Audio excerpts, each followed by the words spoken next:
丹就是俗称的德国獒犬，因为是护卫犬，所以他们非常的忠心。我如果带去公园，别人叫他，他都假装没听到，只有妈妈讲，他才会听。可以示范一下吗？娜娜 ，sit sit， 哇，你要握手啊？哇，好可爱、换手，好棒可爱哦！娜娜握手。娜娜没听到，他装没听到，真的。他一定有听到。Hello， 大家好，欢迎回到盟主毛很多，我是荣杰。今天呢，我非常的兴奋，要来跟大家介绍一只霸气的狗狗大丹。坐在我身边的呢，就是狗狗的妈妈东娜妈妈。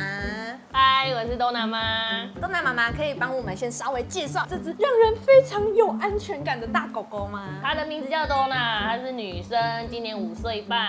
5岁就可以这么大只哦？他们的成长期会长到3岁半左右，差不多是3岁半的时候才长到这个体型。刚走进门看到它的时候，我已经有预感它会很大只了。但是当我真的见到 Donna 本人的时候，还是忍不住惊呼因为就像现在 Donna 在我跟 Donna 妈妈中间，我是完全看不到 Donna 妈妈的。以大狗来说，它很稳定因为他们这种狗本身就是比较稳定的狗狗，没有那么的好动。它其实1岁以内的时候不用牵，它就可以跟在脚旁边。那怎么会想要养大狗狗啊？因为我本身就喜欢大狗。那在养多娜之前，我养了6只像黄金猎犬、拉布拉多那种体型的狗狗。前几年他们就陆续的走了，全部走了之后，其实我就有在找新的，因为其实没有大狗很空虚。6只也都没有接触过大丹是吗？对，因为其实大丹这种狗在北台湾很少在路上可以看到。知道这种狗，可是我不知道它实际上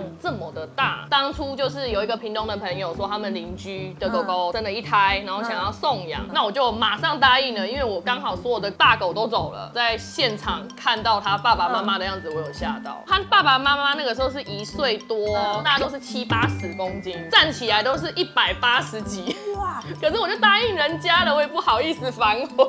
你是说他连后脚着对地站起来有180几，搭着你的肩膀的时候 ？Oh my god！他生一次可以生几只？目前我知道大概就是8到12只普遍。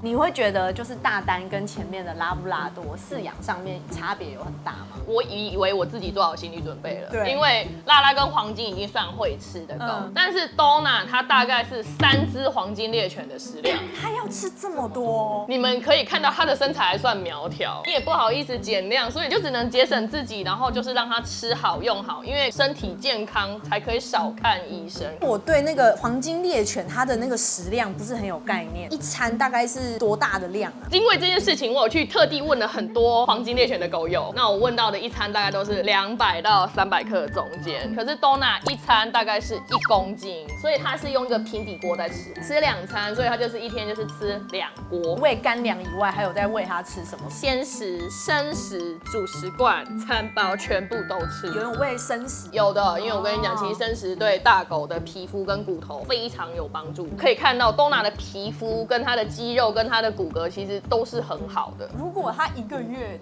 都要这样吃的话，伙食费是多少钱？如果你不想吃太差，15000到2万中间。各家人没办法真的甚至比我好可是真的，你就是带出去，大家都夸奖你的狗的时候，你会很有成就感。那可以请东娜妈妈介绍一下这个大丹的血统。大丹就是一般俗称的德国獒犬，碰上獒犬这个词，其实就是护卫犬啦。那以前它还可以负责猎山猪，因为是护卫犬，所以他们非常的忠心。我如果带去公园，别人叫它，它都假装没听到，它只听妈妈的指令，坐下握手那些它都会，可是只有妈妈讲，它才会听。可以示范一下吗？娜娜 ，sit sit。哇，你要握手啊？哇，好可爱！换手哦，好棒哦！好，谢谢你。好，换我看荣杰试试看有没有。娜娜握手。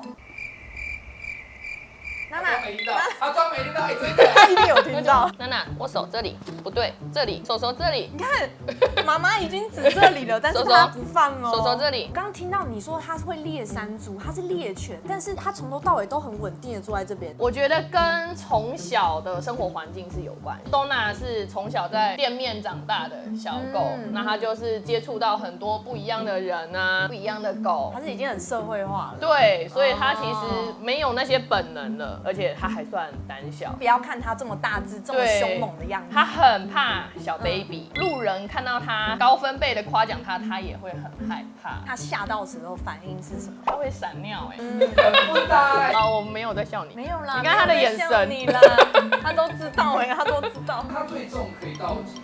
公的可以普遍比较大，超过100公斤的都有。差不多就是比它再高一点或长一点吧。那像Donna这样大概是50-60公斤，对，Donna大概都在55、56。最健康的体态，最健康的体态就是有一点肋骨的感觉，哦，要有腰，这才是标准的哦，体态。这边看得出来了。很多人都会觉得他看起来好瘦，我说这才是标准身材。过胖会造成心衰竭、心肌炎，所以体重要控制好，不能让他太胖，造成他心脏负担太大。然后还有大丹因为胸腔非常的深，很容易造成胃扭转，没有马上手术，几乎是100%致死。预防胃扭转就是可以先做预防性的胃固定手术，很多外科很好的医院都有做这个服务。如果想要养大丹犬的新手爸妈，我们需要注意，然后跟他所需要的居住环境，钱一定很重要。我认识太多养大狗的，他给他吃很便宜的饲料，或者是就是给他吃厨余。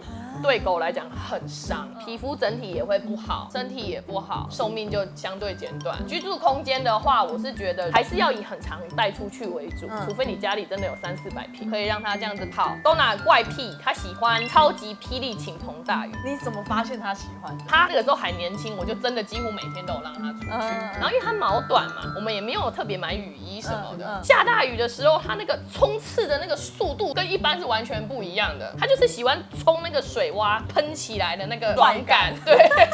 但是呢，下雨天出去要注意钩端螺旋体，它是细菌，然后是老鼠带源的，症状就是像肠胃炎，又吐又拉，后面就会开始伤肝伤肾，致死率也是超高。还有先天疾病。大型犬就很常见的关节问题，髋关节、膝关节、踝关节都有，反正所有的关节问题、心脏问题都是控制体重。那如果在它年轻的时候发现它已经有关节缺陷了，保养品就早点开始摄取，会有润滑、消炎、止痛的效果，它的腿的肌肉才不会萎缩。像它们这种那么大的狗，一瘫痪几乎就得安乐了，没办法翻动，没有办法照顾。因为我之前有听过一句话说，闺蜜诚可贵，爱情价更高。若有大丹犬，两者皆可抛。是啦，对，因为我就突然想到，Donna妈妈说，大部分都是女生在养，真的，然后又说它是一只很稳定、很忠心、只偏爱你的狗狗。